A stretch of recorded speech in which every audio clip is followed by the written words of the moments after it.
He didn't speak to save himself. He spoke to protect someone else. Winter light spilled through the Rothmere home in Scarsdale. Cold and honest. Nothing hidden. Nothing softened. Evan Rothmere watched the world carefully from the edges. He was 6 years old and had not spoken in over 2 years. Doctors called it selective mutism. His father, Anderson Rothmere, called it a phase he didn't have time to understand. Renee Caldwell never asked Evan to talk. She spoke to him as if he already had. She showed up. She stayed late. She carried her own quiet bruises and never explained them. Evan noticed everything. He noticed when adults looked away. He noticed when pain tried to hide. And on a winter afternoon when his father arrived home early, briefcase still in hand, Evan saw something he could no longer keep inside. What no one understood yet was that silence had been protecting the wrong person. And when Evan finally spoke, it wouldn't be for himself. It would change everything. Before we continue, please like, share, and subscribe, and tell us in the comments where you're watching from. Now let's dive back into the story. Snow fell gently over the Rothmere estate in Scarsdale, turning every surface into a white hush. The tall windows of the mansion framed the stillness like a painting, pristine, untouched, and strangely sad. Inside, the world was no louder. Evan Rothmere hadn't spoken a word in over 2 years. Doctors had tried to wrap his silence in terms. Selective mutism, they said, as though naming the wound could heal it. Therapists came and went, some warm, some clinical, all unsuccessful. His voice was a memory no one could retrieve. Anderson Rothmere, his father, didn't slow down. He moved through life like a well-oiled machine. Suits, meetings, travel. A man built for empire, not empathy. To him, silence was manageable. You can schedule around it. You can fund a solution. But Evan didn't fit into spreadsheets. He watched, though. He always watched. At breakfast, Evan sat at the long mahogany table, legs dangling off his chair. His cereal was untouched. Across from him, Anderson scrolled through emails on a sleek black tablet, the blue light flickering against his glasses. The only sound in the room was the clink of silver against porcelain and the occasional sigh from Anderson when a deal didn't go through. Evan blinked slowly. He noticed everything. He noticed how his father's eyes never met his. He noticed how the snow outside seemed freer than he felt inside. He noticed that Renee Caldwell, the woman who came every day to help keep the home from unraveling, moved with a kind of quiet grace that reminded him of lullabies he couldn't remember anymore. Renee never pushed him. She never asked him to speak. But she always smiled when she passed him. She folded laundry beside him, wiped down counters while humming softly, and once left a little paper crane on his nightstand with no note, no expectation. Sometimes, Evan touched it before going to sleep. Carefully, reverently. The winter sun drifted across the white walls, casting golden patterns that changed as the hours passed. But the emotional temperature in the Rothmere residence never warmed. "Morning," Anderson muttered without looking up. He hadn't noticed Evan had been there for 10 minutes. No answer.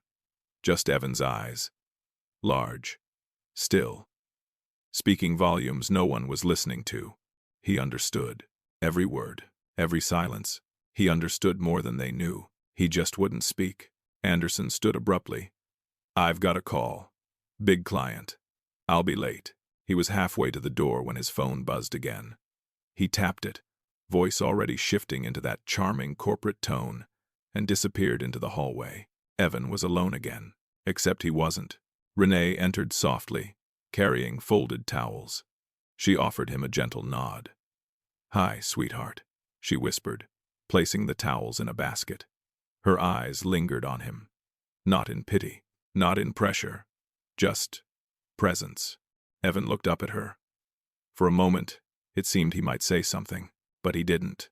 Instead, he reached slowly into his pocket and pulled out the paper crane.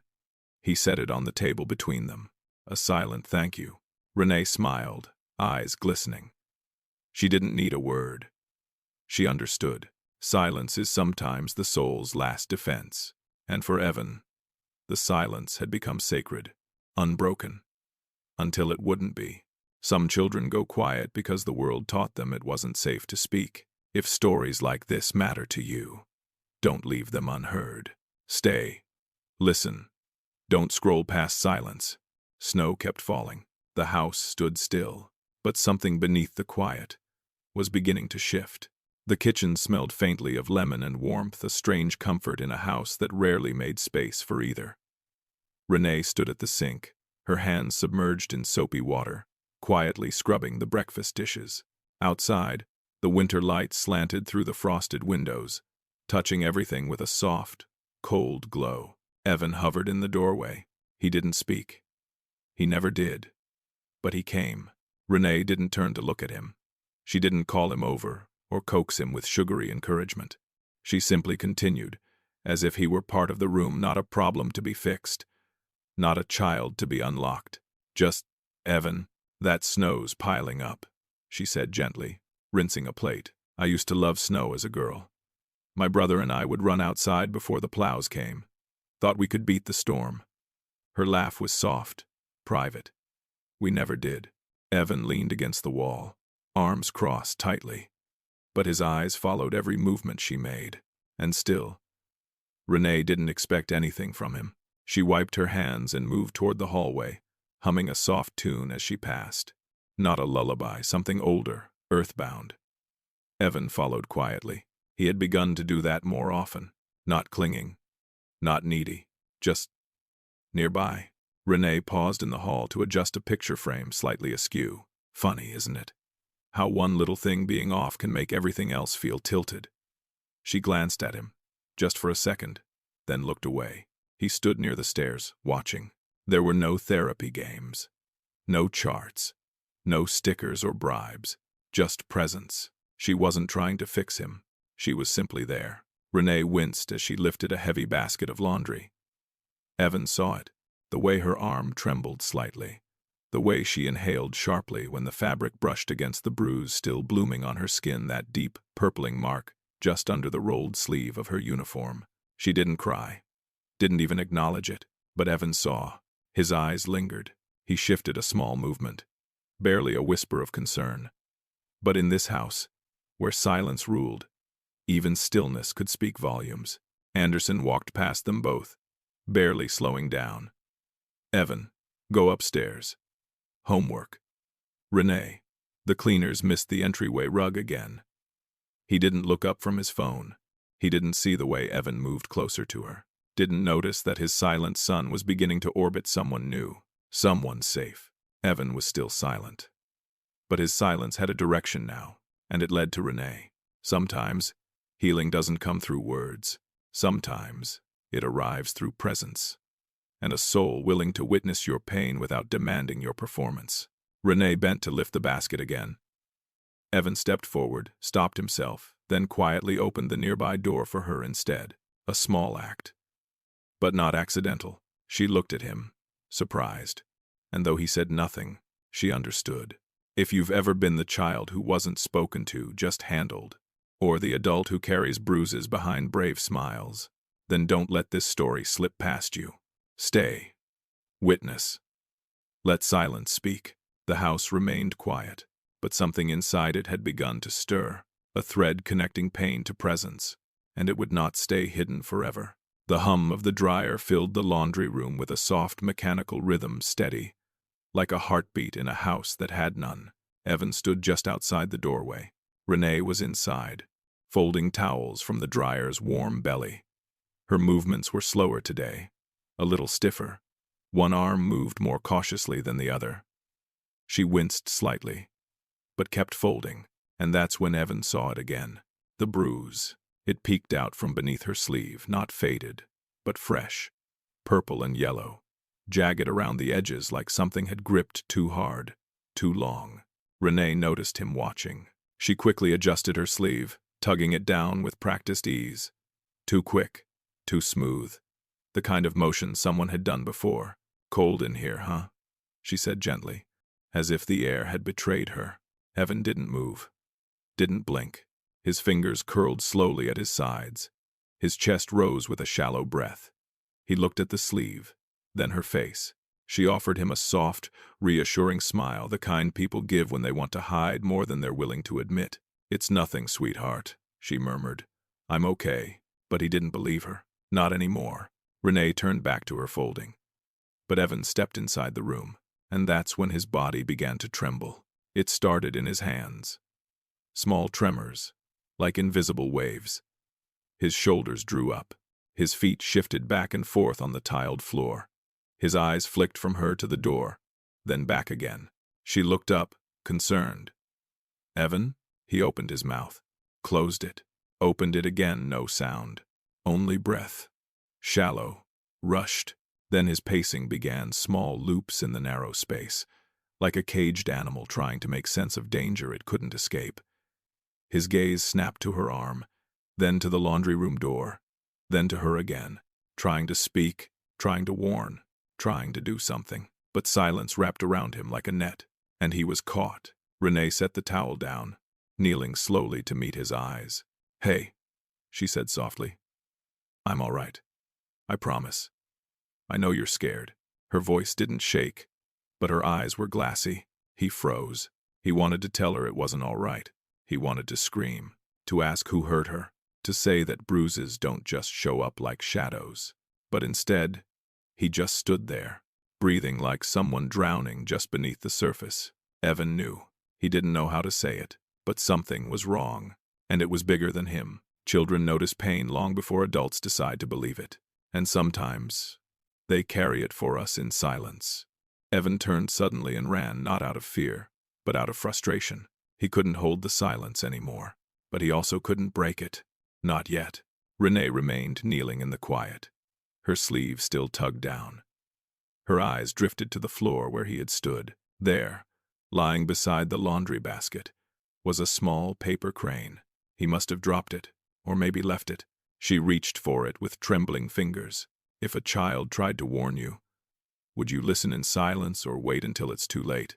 Some bruises scream louder than voices, and some voices never come back.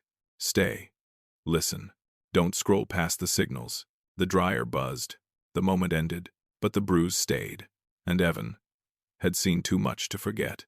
The Rothmere study was filled with the late afternoon hush that made heavy things feel heavier. Sunlight slanted through the tall windows, dust floating lazily in golden beams. The crackling fireplace hummed in the background, flickering against polished wood and cold marble. Anderson Rothmere sat behind his massive oak desk, scrolling through emails, half listening to his assistant on speakerphone. She mentioned possibly needing some time off. The voice said flatly. Didn't give details. Just said she might step back soon. Anderson didn't look up. "Fine," he muttered, typing. "Everyone has personal things. Let me know if she confirms." "Everyone. Should I follow up? Ask what's going on?" He paused, then shook his head. "No need. She'll sort it out. Just housekeeping." Click. The call ended. He leaned back in his chair and closed his eyes briefly, the fire dancing across his closed lids. A flicker of guilt might have passed through him, a hesitation, but it disappeared beneath the weight of schedules and assumptions. He never asked why, never wondered what time off might actually mean for someone like Renee. Not really. He hadn't noticed her slower movements, or her soft winces, or how she seemed to disappear into corners lately. Quieter than usual, not in voice, but in spirit. To Anderson, pain didn't exist unless it disrupted function. And Renee? She kept functioning. Meanwhile, outside the study door, Evan stood frozen. He had been walking past when he heard it, that phrase. She might step back soon. Time off. Leave. Gone. The words tangled inside him like wires sparking. He felt it in his chest, first a tightness, like a string being pulled hard from the inside. Then the buzzing in his ears. Then the heat behind his eyes. No. She couldn't leave. Not now. That evening, as the sun melted into the snowy horizon and the house slipped into shadow, Evan found her again, in the kitchen, folding napkins. Always folding something. He didn't wait. He crossed the room and wrapped his arms around her waist tightly, suddenly, desperately. Renee froze in surprise. Then slowly, she placed a gentle hand on the back of his head. He didn't cry. He didn't speak. But his grip spoke for him. "Please don't go. Please stay." She knelt down and looked into his face, brushing his hair away from his eyes. Something in her expression cracked. She knew. He had heard, but she didn't explain, didn't lie, didn't promise anything. Because promises in houses like this, they broke too easily. Renee may disappear. And this time, Evan might not survive the silence she leaves behind. How many warnings do we miss because asking feels inconvenient? How often does someone wave silently from the edge while we stay busy in our comfort? Some truths only surface when we do. The fire still crackled in Anderson's study. He didn't know what he'd started by not asking. He didn't see the child breaking just outside the door. But the silence, it was screaming now. The snow hadn't stopped falling. It covered the front steps like a blanket, trying to hush something too loud for the world to hear. Inside the Rothmere home, daylight poured into the entryway, bright and cold, throwing long shadows across the polished floor. Renee stood by the door, coat half on, fingers trembling as she reached for her bag. Evan stood a few feet behind her, watching. She didn't see him yet. Her sleeve had ridden up. The bruise was darker today, fresher, and her eyes, the ones that used to smile through the silence, were red at the edges, as if she had cried the whole morning and was still trying to hold the rest in. Her breath was uneven, her hands fumbling. She was trying to leave without being seen, but Evan saw everything. The front door clicked open. Anderson stepped in briskly, briefcase in hand, coat still on. He wasn't supposed to be home yet. His shoes hit the hardwood with a rhythm of a man who had other things on his mind. He looked up, surprised to find them both there. "Everything all right?" he asked, already starting to move past them. Renee stiffened. "I was just—" But she didn't finish, because Evan stepped forward, slowly, trembling. One step, then another. His small face was pale, his eyes wide, not with fear, but with something deeper, something breaking loose. Anderson looked at him, brows knitting. "Evan?" Renee turned, finally seeing him. "Sweetheart." But Evan wasn't looking at her. He was looking at the bruise, then at Anderson, then back at her. His lips parted. A sound caught in his throat. And then, "Who did this to you, Mama?" The words shattered the room. Not loud, not screamed, just spoken, clearly. His voice, unused for over 2 years, echoed like a miracle and a siren at the same time. Renee's hand flew to her mouth. Her knees buckled. The bag dropped from her fingers as she collapsed onto the entryway bench, sobbing with a sound she had buried for too long. Anderson stood frozen. His briefcase slipped from his hand and hit the floor with a dull thud. No one moved. Evan stood in the space between them, small, shaking, but unbroken. The protector wasn't the man in the suit. It was the boy who had said nothing until it mattered most. For 2 years, everyone believed Evan was broken.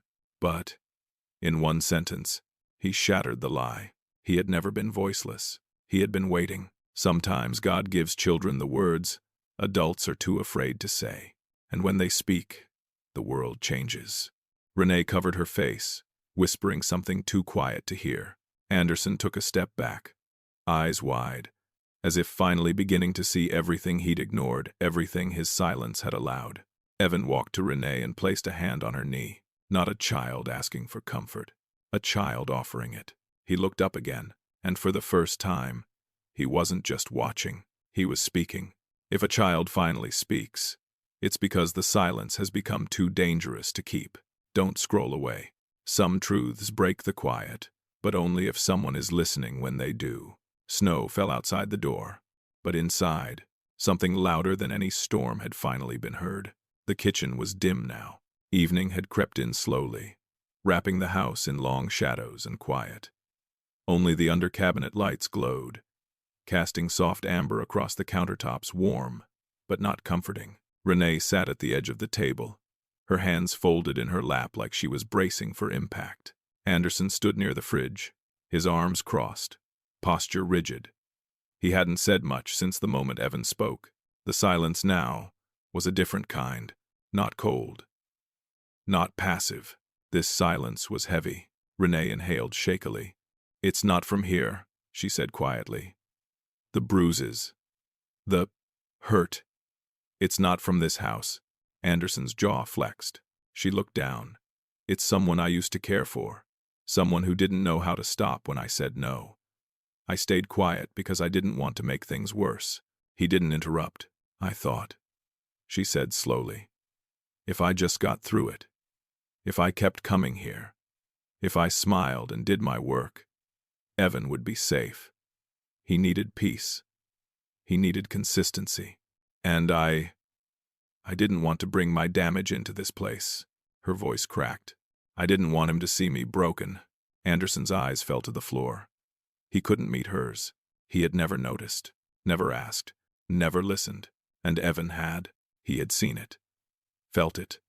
Been carrying it in silence. "I should have said something," Renee whispered. "I should have seen it." Anderson replied, barely audible.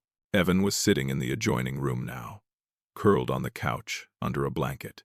He was awake, but still, his face pale from the emotional storm that had finally broken through him. His eyes, though exhausted, held something clearer. He had said what no one else would.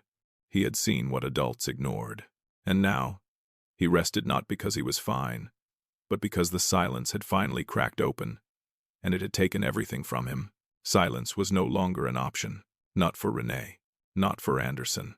Not for the house that had let it grow. Anderson turned slowly toward her. "Why didn't you tell me?" he asked, voice low. "You come here every day. You care for my son. I didn't think you'd want to know," she said. "You never asked." The words weren't bitter. They were just true. He sat down across from her. For the first time, Anderson Rothmere looked like a man carrying shame instead of just status. "I failed him," he said quietly. "I failed both of you." Some stories hurt because they're real, because they speak in bruises and tremors and truths too heavy for children to carry. If you believe silence shouldn't protect harm, stay until the end. In the living room, Evan closed his eyes. His body curled tighter beneath the blanket. But there was no fear in him now. He had been heard. And even if the world wasn't fixed, it had shifted. In the heart of the home, truth had finally been spoken. And though the shame lingered in the corners, so did the first flicker of change. It didn't make headlines. There were no flashing lights, no raised voices, no dramatic confessions in public spaces. The intervention happened quietly. A doctor's office, some paperwork, a conversation that moved slowly, words measured like medicine. Renee sat across from a counselor while snow fell outside the window.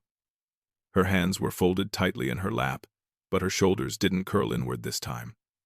They held weight. Yes, but also strength. Anderson was there, not dominating the moment, not controlling it, just present.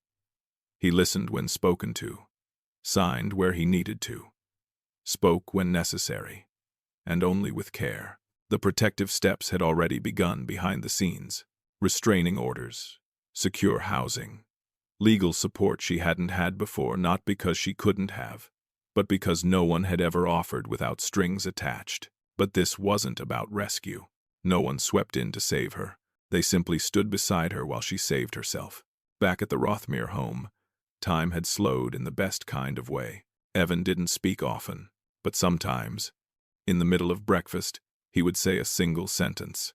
Once, "I like the quiet when it's safe." Another time, "You don't have to hide your arm." Renee never cried when he spoke, not out loud, but her breath would catch, and she would nod. That was enough. Anderson began showing up differently, not with grand gestures or awkward apologies, but with smaller things. He made coffee before Renee arrived.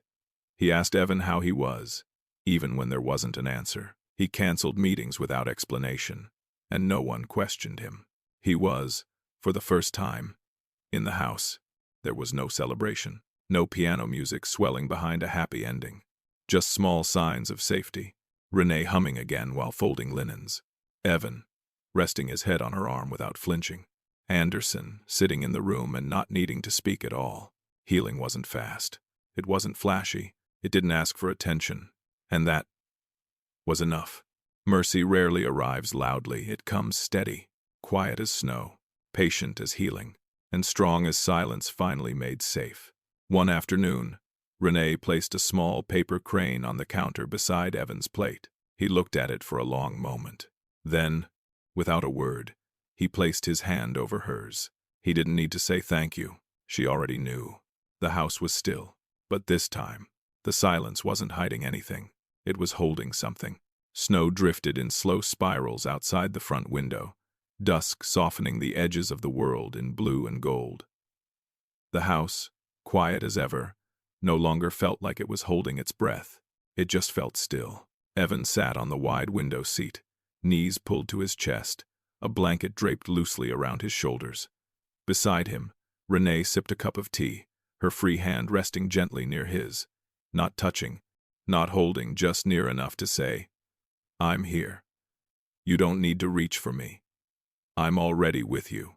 He stared out at the snow, calm, no trembling, no pacing, no trying to speak. He didn't have to anymore, not every day. And when he did speak, it wasn't for anyone else's reassurance. It was because he wanted to. From the hallway, Anderson stood watching them. No clipboard, no phone, no distance. Just a man slowly learning to be part of the room instead of orbiting around it. The house hadn't changed much, not in the way outsiders would notice. The rugs were still perfectly placed, the walls still silent, the furniture still cold and expensive. But the air was different now. It held something new, warmth, not loud or bright, but steady, safe. Evan glanced at Renee and leaned slightly against her shoulder. She didn't flinch. She just smiled softly and rested her head gently on top of his. Nothing about their position was posed. Nothing needed to be said. Everything important had already been heard. Anderson walked away quietly. There was nothing he needed to fix. Not now. Just things to protect. The future was uncertain. There would be more questions, more healing, more days of quiet and careful steps. But it would be faced together. And this time, no one would face it in silence. Some stories don't ask for applause, they ask to be remembered.